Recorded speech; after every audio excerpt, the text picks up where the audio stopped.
नमस्कार दोस्तों, आपका स्वागत है आपके अपने प्यारे चैनल कंपटीशन वाई के स्टडी में। और हम आपके लिए लेकर आए हैं बायोलॉजी का नेक्स्ट टॉपिक पाचन तंत्र। और पाचन तंत्र से बनने वाले प्रश्नों को आज हम देखेंगे। ये बहुत ही इम्पोर्टेंट टॉपिक है एग्ज़ाम के दृष्टिकोण से। तो आइए शुरू करते हैं।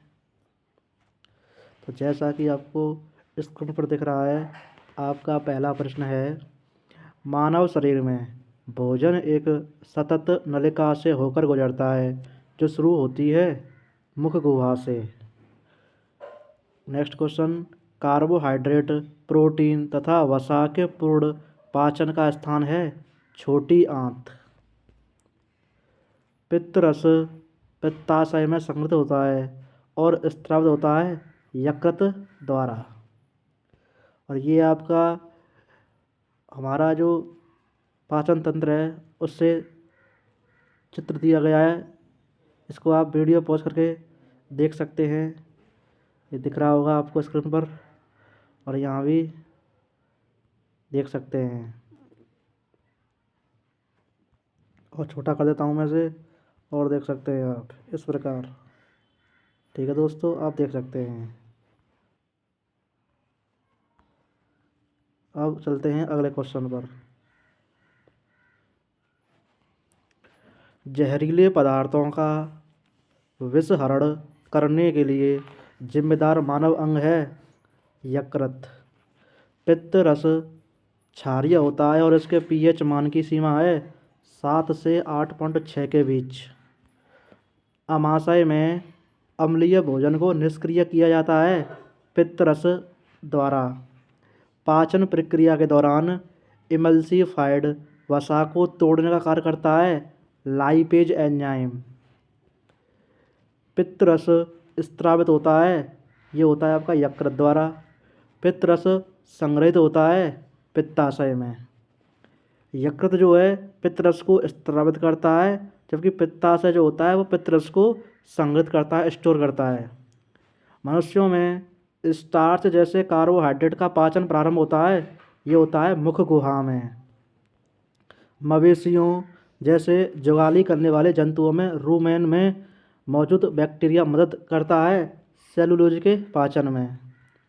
जिन जंतुओं के मुंह और गूदा दोनों के लिए एक ही द्वार होता है उन्हें कहा जाता है प्लेटी हेलमिन्थेज। लंबी छोटी आंत की आवश्यकता किसके पाचन के लिए होती है? सेलुलोज। वह तत्व जो रक्त का थक्का जमाने के लिए महत्वपूर्ण है कैल्शियम। यह अच्छे रोगाणुओं के साथ हमारे पाचन तंत्र को पुनर्जीवित करने में सक्षम है, जो हानिकारक रोगाणु को निष्क्रिय कर देता है प्रोबायोटिक्स। विली उपस्थित होते हैं छोटी आंत में। मानव में छोटी आंत की लंबाई लगभग कितनी होती है? 7 से 7.5 मीटर। वह कार्बोहाइड्रेट जो जठरांत्र पथ द्वारा तोड़ा नहीं जा सकता है और अपशिष्ट हटाने में मदद करता है फाइबर। वक्ष गुहा के आधार का निर्माण करने वाली पेशीय परत को कहा जाता है डायाफ्राम। आहार का वह अपाच्य भाग जो पाचन तंत्र के लिए आवश्यक है वह है रूघेज।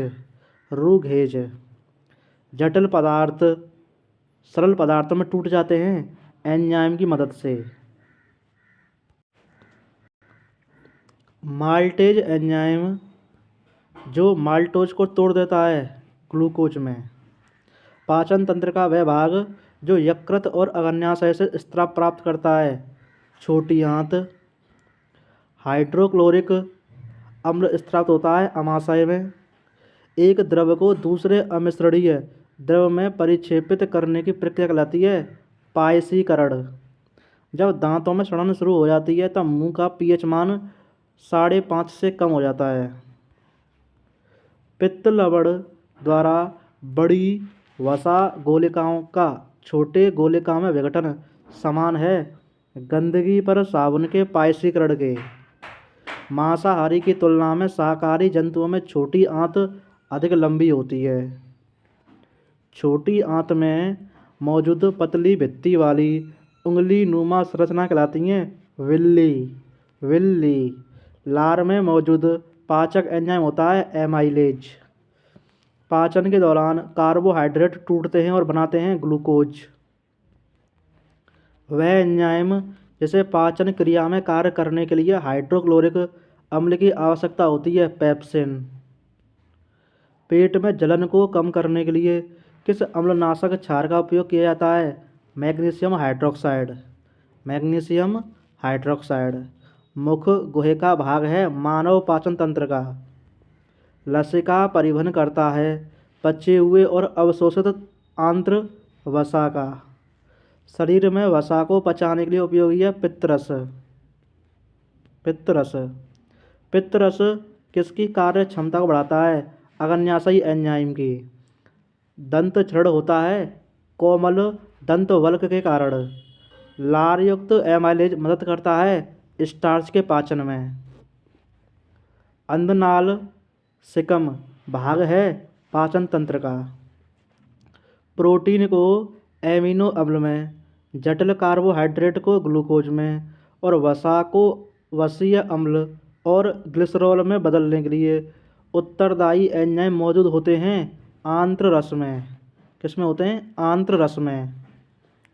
मिल्क ऑफ मैग्नीशिया के नाम से भी जाना जाता है मैग्नीशियम हाइड्रोक्साइड MgOH का ऑल्टवाइज को। मैग्नीशियम हाइड्रोक्साइड का फॉर्मूला होता है MgOH का ऑल्टवाइज।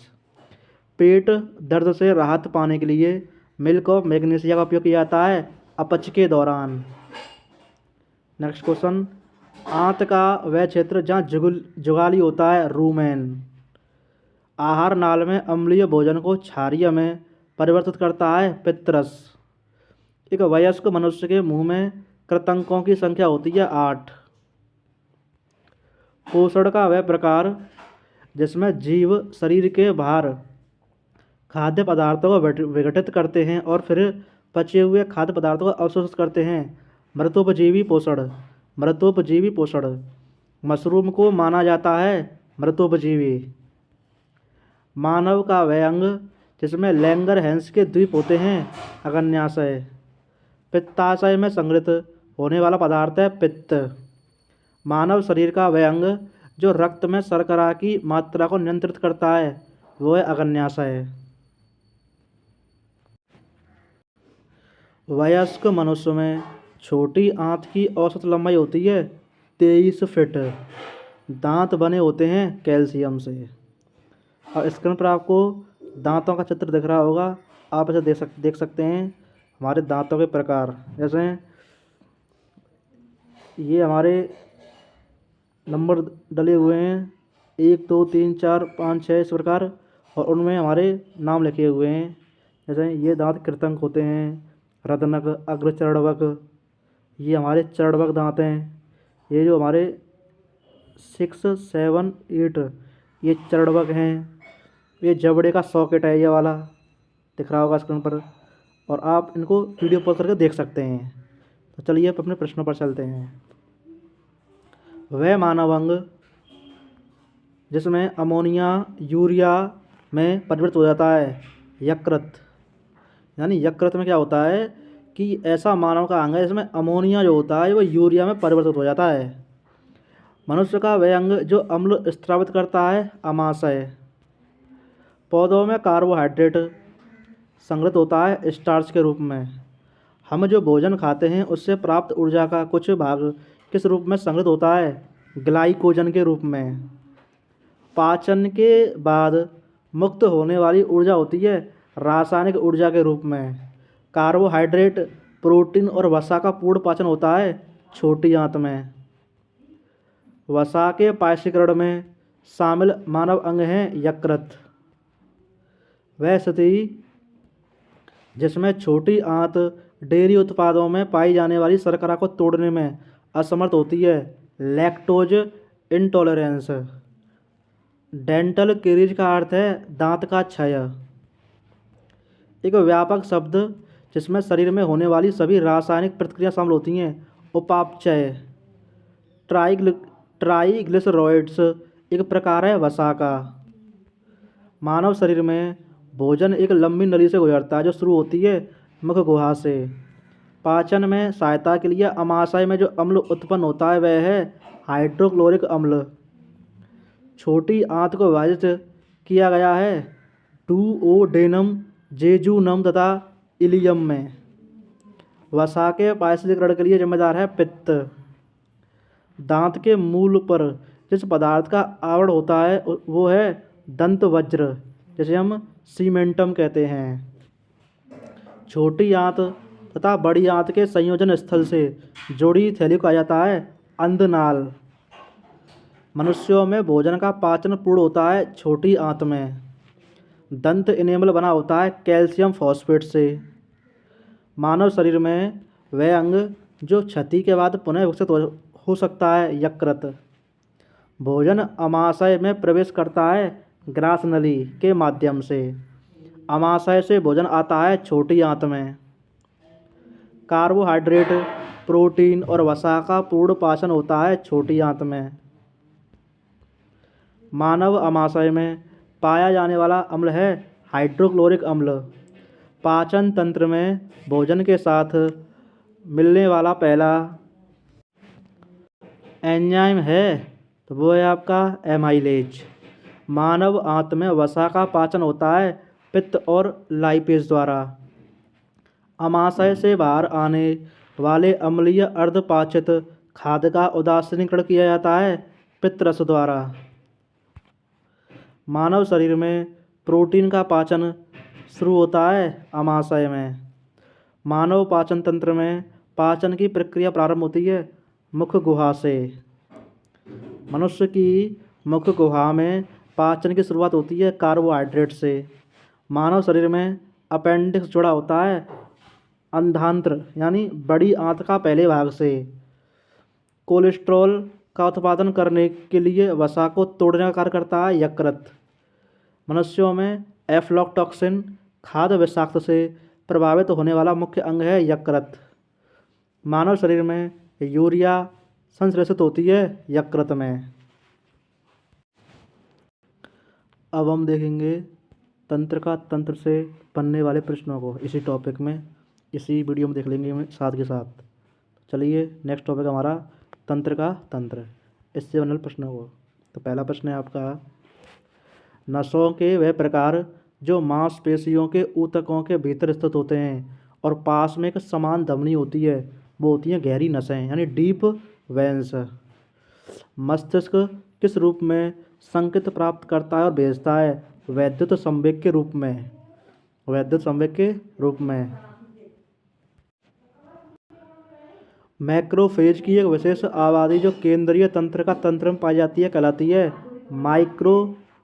माइक्रोग्लियल कोशिकाएं। माइक्रोग्लियल कोशिकाएं। तंत्रिका कोशिकाएं होती हैं लंबी एवं शाख युक्त। सेरिबेलम को कहा जाता है छोटा मस्तिष्क। मानव मस्तिष्क का वह भाग जो सीधी रेखा में चलने के लिए उत्तरदायी होता है सेरिबेलम। सेरेब्रम, थैलेमस, हाइपोथैलेमस भाग हैं अग्र मस्तिष्क के। मेडुला ओब्लोंगेटा, पोन्स और सेरिबेलम भाग हैं पश्च मस्तिष्क के। यौन गतिविधि नियंत्रित होती है हाइपोथैलेमस द्वारा। स्मरण शक्ति, ज्ञान नियंत्रित होता है सेरेब्रम द्वारा। भूख की अनुभूति नियंत्रित होती है हाइपोथैलेमस द्वारा। श्वसन, हृदय संबंधी सजगता को नियंत्रित किया जाता है मेडुला ओब्लोंगेटा द्वारा। मेडुला ओब्लोंगेटा द्वारा। दृष्टि और श्रवण सजगता नियंत्रित होते हैं मध्य मस्तिष्क द्वारा। मस्तिष्क अपनी ऊर्जा के स्रोत के लिए मुख्य रूप से निर्भर है ग्लूकोज पर। मस्तिष्क की अपक्षयी विकार जो मनोभ्रंश का कारण बनती है अल्जाइमर रोग। मानव मस्तिष्क का वह भाग जो उल्टी की अनैच्छिक क्रिया को नियंत्रित करता है पश्च मस्तिष्क। यह तंत्रिका तंतुओं से बना होता है जो प्रतिवर्ती क्रियाओं में मध्यस्थता करता है और मस्तिष्क से आवेग को संचालित करता है मेरुरज्जु। न्यूरॉन का वह भाग जहाँ से सूचना प्राप्त होती है। Dendrite dendrite dendrite axon cell body भाग है न्यूरॉन के। ये आपको चित्र दिख रहा है, ये आपके तंत्र का चित्र, आप इसको देख सकते हैं स्क्रीन पर। किस अंग के रोग के निदान के लिए ईईजी, इसकी फुल फॉर्म होती है इलेक्ट्रोएंसेफेलोग्राम, परीक्षण किया जाता है मस्तिष्क से। यानी हमारा जो ईईजी होता है वो मस्तिष्क के परीक्षण के लिए किया जाता है। न्यूरॉन का कोशिका काय कहलाता है सोमा। मानव कान ध्वनि की श्रव्य आवृत्तियों को विद्युत संकेतों में परिवर्तित करता है जो मस्तिष्क तक जाते हैं श्रवण तंत्रिका के माध्यम से। दो तंत्रिका कोशिका न्यूरॉन के बीच की संधि को कहते हैं सिनेप्स। डेंड्रॉन भाग है न्यूरॉन के। स्तनधारियों में कॉर्पस कैलोसम जोड़ता है दो प्रमस्तिष्क गोलार्धों को। वह अंगक जिसका वजन 1.4 किलोग्राम है, जिससे प्रति मिनट 0.85 लीटर रक्त का प्रवाह होता है, मस्तिष्क। रेनवियर के नोड्स सूक्ष्म छिद्र जो पाए जाते हैं माइलिनेटेड एक्सोन में। मानव मस्तिष्क का मुख्य चिंतन भाग है अग्र मस्तिष्क। मनुष्यों में रक्तचाप, लार का श्रवण, उल्टी जैसी अनैच्छिक क्रियाएं नियंत्रित होती हैं मेडुला द्वारा। स्वैच्छिक क्रियाएं और शरीर की मुद्रा तथा संतुलन को बनाए रखता है सेरिबेलम। मस्तिष्क का वह भाग जो श्वास को नियंत्रित करता है मेड्यूला। मानव शरीर में ऐसे मुख्य अंग जहाँ चुंबकीय क्षेत्र का उत्पन्न होना महत्वपूर्ण होता है हृदय और मस्तिष्क। पल्स बीट मापी जाती है धमनी से। डेंड्रॉन तथा एक्सोन भाग हैं तंत्र के। खांसी, छींक और उल्टी को नियंत्रित किया जाता है मेडुला ऑब्लागेंटा द्वारा। मिर्गी एक दीर्घकालिक असंक्रामक रोग है मस्तिष्क का। तंत्रिका कोशिका का वह भाग जो अन्य तंत्रिका कोशिका से जानकारी प्राप्त करता है डेंड्राइट। मस्तिष्क का वह भाग जो मुद्रा एवं संतुलन बनाए रखने के लिए उत्तरदायी है अनुमस्तिष्क। मानव शरीर द्वारा की जाने वाली गतिविधियां नियंत्रित होती हैं तंत्र द्वारा। हाइपोथैलेमस एक छोटा सा क्षेत्र है मस्तिष्क का। हृदय को रक्त की आपूर्ति करने वाली धमनियां कहलाती हैं हृदय कोरोनरी धमनियां। मनुष्य में कपाल तंत्रिकाओं के जोड़ों की संख्या होती है 12। मानव मस्तिष्क का वह भाग जो निगलने और उल्टी करने का नियामक केंद्र है मेडुला ऑब्लागेंटा। प्रतिवर्ती क्रिया का संचालक केंद्र स्थित है कशेरुकी रज्जु में।